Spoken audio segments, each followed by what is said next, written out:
Alrighty, so I'm out playing some Medal of Honor 3 PC. Yo, this game, I can't even front. I hated on it, but this game ain't bad, yo. I definitely think.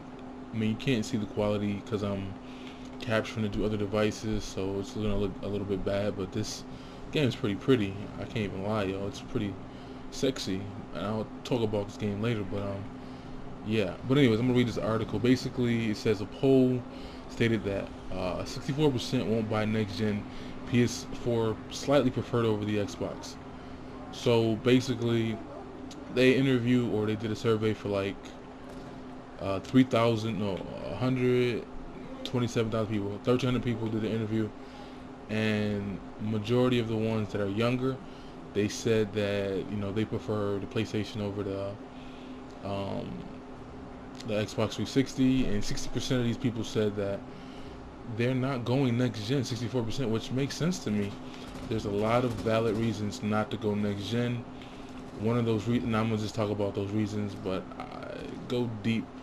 Um, the first time I heard this article was about from Red Dragon. He was talking about it, and he asked the question, "Why is it that these people aren't trying to go?"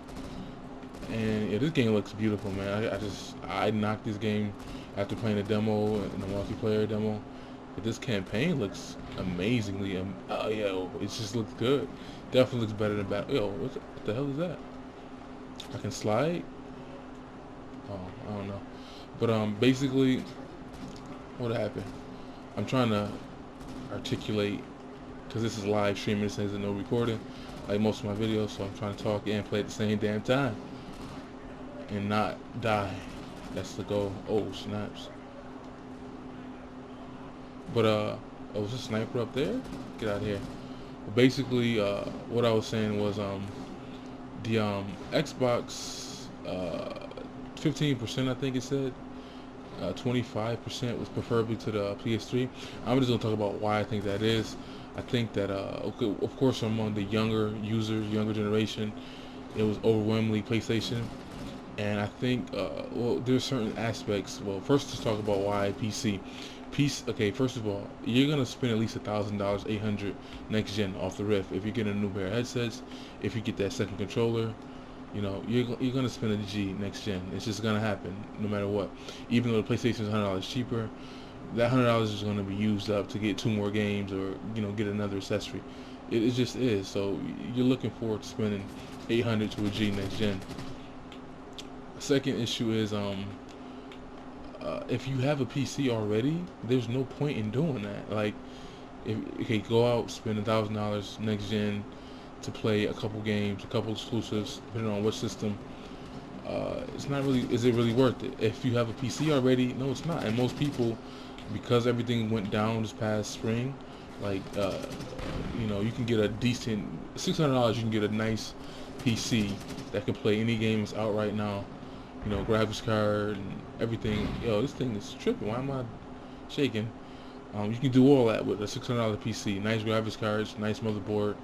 You know, affordable. So, and you can play anything that's out. That looks way better than anything that's coming out with the new systems. That's one reason why I say a lot of people, aren't going to go next gen. They're going to stick to PC if they have it. Then the money wise, people saying that, well, people buy iPhones and iPads, the money shouldn't be an issue. But I think it, for the most part, because they buy the iPhones and the iPads and upgrade their cell phones and things of that nature, a lot of my boys who got children, they're not upgrading for a minute. They're saying they're looking forward to next spring.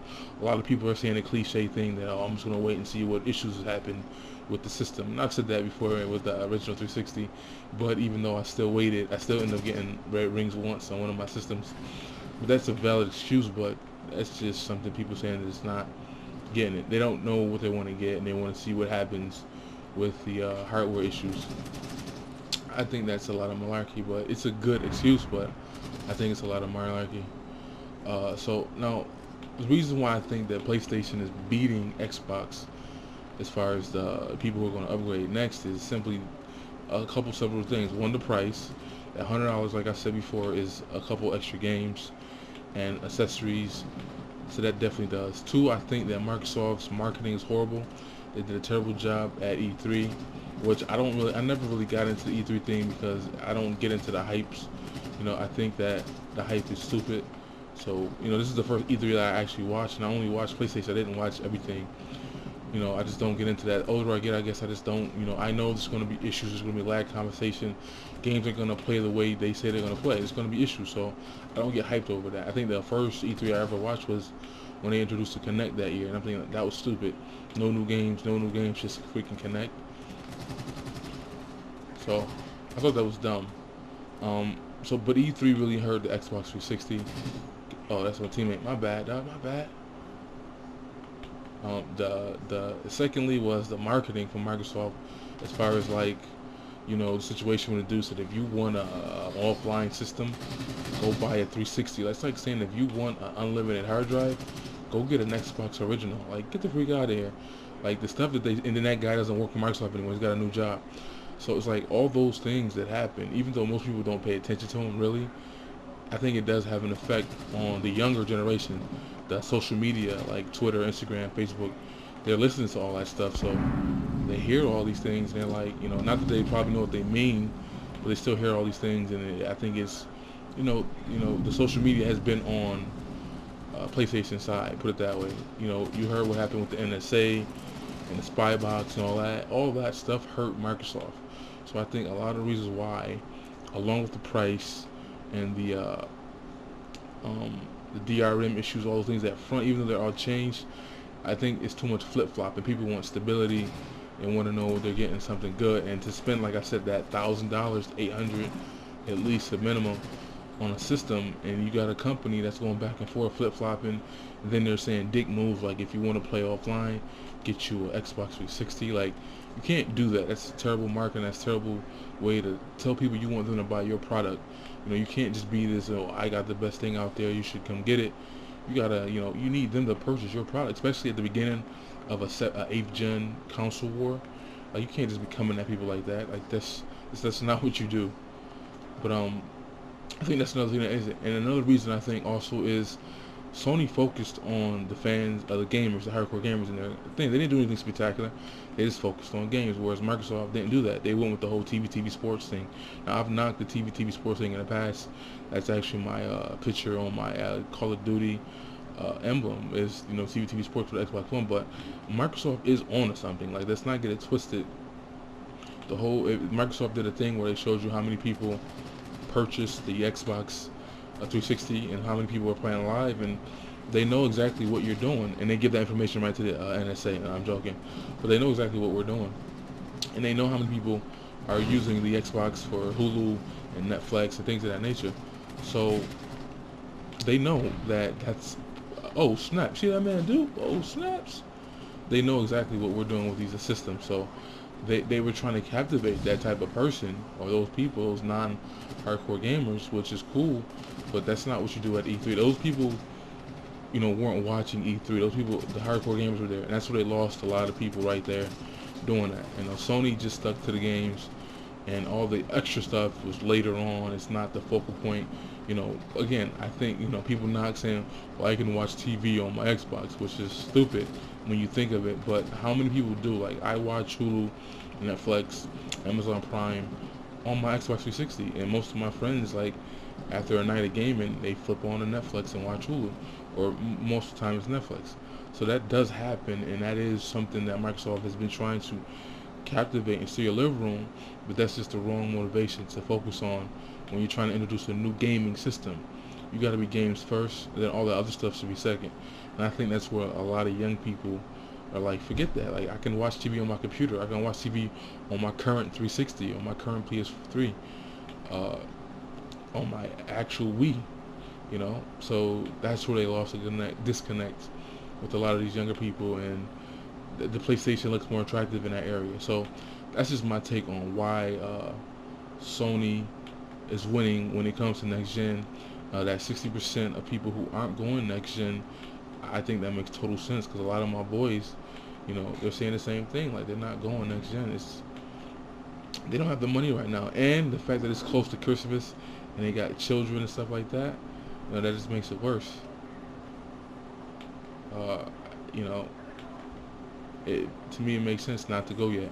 And then there's the cliche, I'm waiting to see what happens, and the hardware issues. Yeah, that's a valid excuse, but I just doubt that you're just not sure or you ain't got the money yet. Just be honest. I don't even know what I'm supposed to be doing. Not paying attention. Can't hear. Where we going, dude? What you looking at? Yo, this game looks amazing. Like, I've never liked the Medal of Honor game before, and you know, I'm like so surprised that am I supposed to get in one of these tanks? No.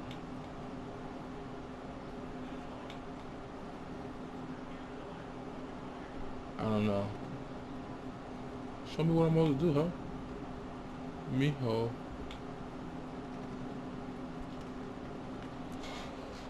Alright, I'm done with this video, but yeah, it makes sense why everybody's not hopping on the bandwagon for next gen. Like I said, if you already have a PC, there we go, checkpoint.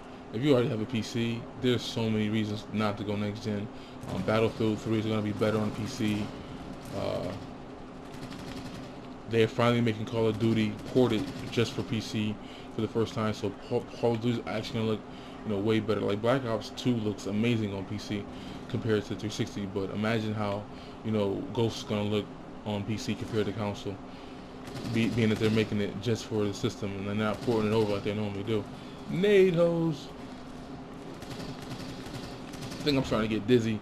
I don't know if it's because I'm trying to talk and do this at the same time, but or it's because all these colorful beautifulness in the graphics in this game that I thought was trash. I mean, I like the shooting in this game, like the handling. I don't know. It's just it seems more, it's like simple. Like it's not doing too much. It's not, you know, crazy. And this is, I'm using my Xbox controller to play on PC. I'm using my Razer Anza, so it feels pretty smooth, pretty good. The AI looks pretty dumb right there, but yeah. But it makes sense to me why people are choosing not to go next gen, and why people are choosing the PlayStation over the Xbox. You know, like I said before, the only difference between Battlefield next gen and current gen is slightly graphics and 64 players. So, you know, why go out and spend an extra $400 or $500, you know, on a new system when you already have it? And the only difference is a couple graphics. I don't think the jump from this gen to next gen is as big as a jump from 6th gen to 7th gen. It's not that big of a jump. So it's really not no reason for people to get their pennies in a bunch and go out and spend that money, and when they can wait, especially if you can wait until, you know, the system. I think that if Microsoft did, you know, lower the price of the system to the $400 or not force you to have to connect, I think it would be a different story. But they screwed up with that already, and it's too late. Oh, give me a sniper. I don't want that. Here we go. Oh. Alright, I'm trying to get dizzy now, so I'm about to go. Oh, let me pop that dude. Oh, let's go. Oh, let's go. Call me Marky Mark, baby. Oh, get off that spot. Yo, shooting is so fluid and easy in this game. And it's oh snap, they smoked us out.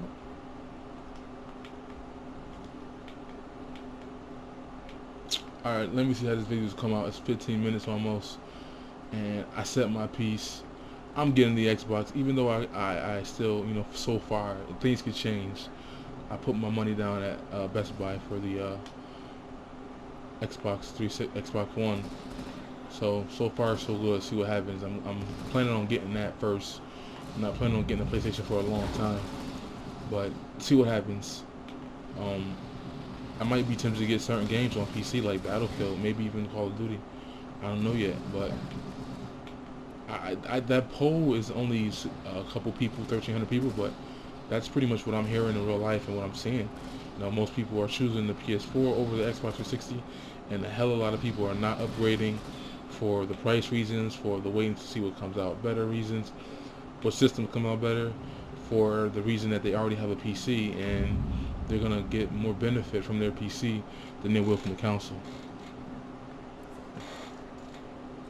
Oh. Yeah, I like when they do that. Yeah, that's so sweet. Clear that room.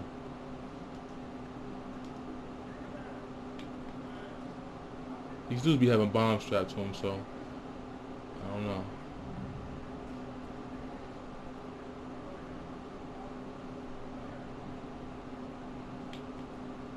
Alright.